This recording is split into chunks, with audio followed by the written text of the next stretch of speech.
2 of the witnesses helped create e-fits of the man they saw.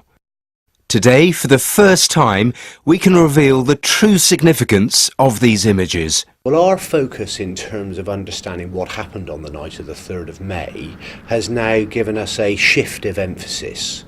We're almost certain that the man seen by Jane Tanner is not Madeleine's abductor, and as such that allows us to let the clock run forward, and then in terms of the movement of the members of the group, it takes us through to a position at 10 p.m. when we see another man who is walking towards the ocean close by to the apartment with a young child in his arms.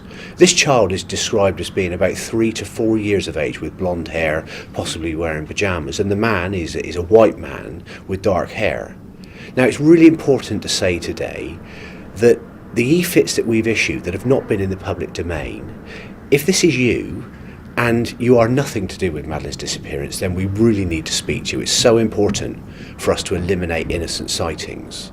But equally, if anybody is looking at those e-fits and recognises the person for whatever reason, then please have the courage to call in and tell us. But we've also noticed that that within the activity on the day that Madeleine went missing and in the days leading up to, that there are 1 or 2 men who appear to be lurking around the apartment area itself.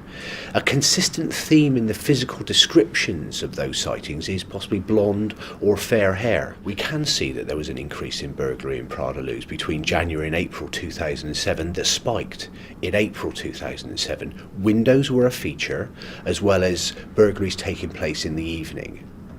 We can see that in the 17 days before she went missing, there were 2 burglaries actually in the same block. One was an attempt, but in both of those events, windows were the point of entry. Now, at the moment, we don't know whether that's got anything to do with Madeleine's disappearance, but we need to understand more about it. Between 3:30 and 5:30 on the day that Madeleine disappeared, there were 4 events where 2 charity collectors went to residential properties in close vicinity of Madeleine's apartment. And we can see, and we have released today, 2 e-fits. One of those is from one of those events at 4 p.m, literally around the corner from where Madeleine's apartment was. Now, at the moment, the indications are that those events are, this is not lawful activity, but we need to understand more about it. And so, looking at those e-fits, if the public can help us with who are these men, then please come forward.